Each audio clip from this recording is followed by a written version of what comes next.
জামাতকে মাইনাস করতে হবে। এই এই ষড়যন্ত্র যদি করে তাহলে পুরো জেলখানা তোমার হলো বিএনপি নেতা কর্মীদেরকে বললো কেন, গণ অধিকার পরিষদে আমরা কেন জেলে গেলাম, আমার এটা প্রশ্ন। তো মানে কাজ করবে কাজ করবে হলো রাজনৈতিক কর্মীরা, আর সিস্টেমে আমাদের আন্দোলনকে চুরি করে এরা হলো নতুন প্রক্রিয়া করবে। নতুন প্রক্রিয়া করতেই পারে, বাংলাদেশে নতুন প্রক্রিয়া করার জন্য মানুষ চায় নতুন ধারা। কিন্তু এখন পর্যন্ত যে নতুন ধারাগুলো আমরা কথা শুনেছি, এগুলো নতুন ধারার নামে বাটপাড়ি ধারা, নতুন ধারার মানে প্রতারণা ধারা। এই নতুন ধারাগুলো সকালে একবার বিক্রি হয়েছে, বিকেলে একবার বিক্রি হয়েছে, এবং ছোট লোক গরিব নতুন ধারার নামে তারা কি করছে, নতুন করে অর্থশালী হচ্ছে, বিত্তশালী হচ্ছে, নতুন রাজনীতির কথা বলে। তো এগুলো আমরা সবই জানি এবং বুঝি। প্রিয় ভাইয়েরা, অল্প কথায় শেষ করবো আর এক মিনিটে। আমাদের স্পষ্ট কথা হলো যে এই ত্রাণের টাকা ব্যাংকে রাখার জন্য বিচার হতে হবে, 1 নম্বর বিষয়। 2 নম্বর, চিকিৎসায় যারা গাফিলতি করেছে তাদের জন্য বিচার হতে হবে, এবং এই আমাদের আহত ভাইরা সুস্থ না হওয়া পর্যন্ত এই সমন্বয়করা জেলায় জেলায় হানিমুন করতে পারবে না। যদি জেলায় জেলায় হানিমুন করে আমরা আপনাদেরকে বলছি, একটা চোখ হারানো মানুষকে 5,000 টাকা দিচ্ছে, অথচ এরা সফর করার নামে 5 লাখ 10 লাখ টাকা খরচ করছে। তাহলে এই টাকাটা কই পাচ্ছে? খুলনায় আমাদের একজন ভাই, তাকে আধামরা করছে খুলনা বিশ্ববিদ্যালয়ের ছাত্র। সে প্রশ্ন করেছে শুধু যে এই যে তোমরা সফর করছো, এই সফরের টাকা তোমাদেরকে কে দিচ্ছে? দেখেন, আপনাদের মনে সন্দেহ আসছে কিনা যে ট্রাক চুরির টাকা দিয়ে তারা এই সফর করছে? ওরা না বেঁচে গেছে, উত্তরবঙ্গ বন্ধ হওয়াতে বেঁচে গেছে। ওদের কপাল খুবই ভালো, আন্দোলন সমাপ্ত করে ওদের কপাল ভালো যে আন্দোলন না কইরা হাসিনার সঙ্গে আপোষ করে বিপ্লবের মালিক হয়ে গেছে। তেমনি নোয়াখালী, ফেনী, লক্ষ্মীপুরের ত্রাণ সংগ্রহে ত্রাণ চুরি করে ওরা বেঁচে গেছে। কিভাবে বেঁচে গেছে? আবারও উত্তরবঙ্গে বন্যা হয়েছে, এখন নতুন করে বলছে যাক ভালো হয়েছে, উত্তরবঙ্গে এই টাকাটা ব্যয় করা যাবে। উত্তরবঙ্গের টাকাটা তো ব্যয় করবা, কিন্তু ব্যাংক স্টেটমেন্ট দেখাও, ওই ব্যাংক স্টেটমেন্ট টাকাগুলো কই? একটা বিষয় গেল। 2 নম্বর বিষয়, আমাদের মায়েরা বোনেরা কানের চুল খুলাই দিয়েছিল, নাক ফুল খুলে দিয়েছিল, হাতের চুড়ি খুলাই দিয়েছিল ত্রাণের জন্য। এই নাক ফুলগুলো, এই স্বর্ণ অলংকার গুলো কোন জায়গায় বিক্রি করেছো? সেই বিক্রির রসিদ গুলো দাও। সেগুলো বিক্রি করে ব্যাংকে রাখছো কিনা? 1 নম্বর গেল। 2 নম্বর, অনলাইনে আসা টাকাগুলো তোমরা ব্যাংকে ঢুকছে, বুঝলাম। অফলাইনে আসা টাকাগুলো কি ব্যাংকে রাখছো? সেই ব্যাংকের রসিদ গুলো।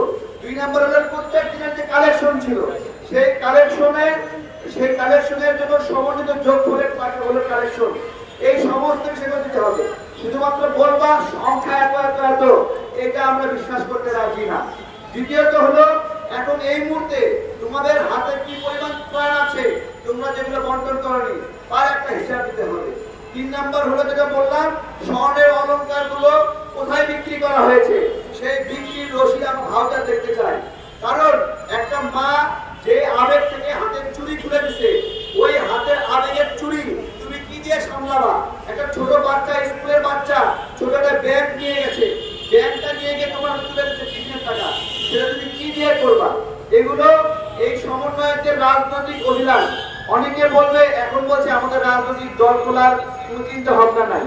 আপনাদেরকে সরল মনে আমি জিজ্ঞাসা করছি, আপনারা কি মনে করেন এরা যে কথাটা বললো রাজনৈতিক দল খোলার ইচ্ছা নাই, এটা কি সত্য? বলেন আপনারা। তাহলে এই যে ভাই, বেটা মানুষ বুকে দম নিয়ে কথা বলে, রাজনৈতিক দল খুললে রাজনৈতিক দল খুলবো, সমস্যা কি? তোমরা বেটা মানুষ না বেটি মানুষ? রাজনৈতিক দল খুলবা, কিন্তু একবার বলে খুলবা, একবারে বলে খুলো না, তাই না? এদের এই রাজনৈতিক অভিলাষের জন্যই আমাদের এই অসুস্থ ভাইরা এরকম ভাবে হচ্ছে। আজকে যদি ওরা রাজনৈতিক অভিলাষ না করতো, তাহলে দেখবেন এই অসুস্থদের দেখাশোনার জন্য বিএনপি, জামাত সবাই মিলে মন হেরে দিত।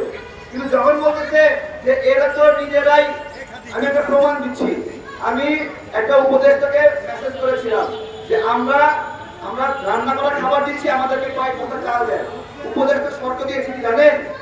যে আমরা একটা রাজনৈতিক দল করব, আপনি কি আমাদের সঙ্গে যোগ দিবেন? তাহলে আমি আপনাদেরকে চাল দিব। এই যে আমি আপনাদেরকে দেখাচ্ছি মেসেজটা, ঠিক আছে?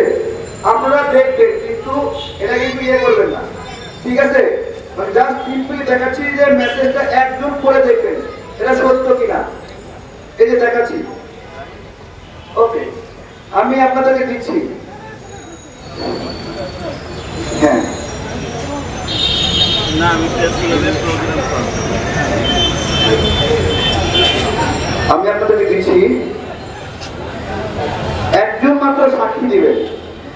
সবাইকে আমি ছবি তুলতে দেবো না, কারণ এটা একটা গুরুত্বপূর্ণ বিষয়। একজন সাংবাদিক ভাই কাছে আসবেন, শুধু আমি গোপনীয়তা রক্ষা করবো। কে আসবেন? আসেন।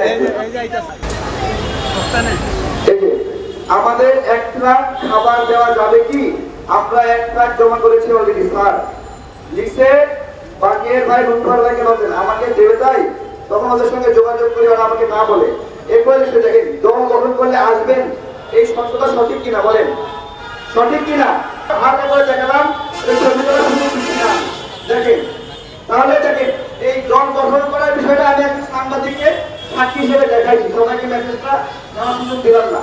আমি শুধু বলছি যে আপনাদের এই রাজনৈতিক অভিলাষ, এই আমাদের ভাইদের যে প্রশ্ন, আপনি হাসিনা যদি ক্ষমতায় থাকতো তাহলে এই প্ল্যাটফর্ম বিরুদ্ধ করতেন, মানে হাসিনাকে আরো সুযোগ দিতেন। কিন্তু হাসিনা, একজন সাংবাদিক ভাই এইদিকে আছে, দেখেন। ভাই আপনি কথা বলেন, কথা বল, কি আছে কথা বল। দেখেন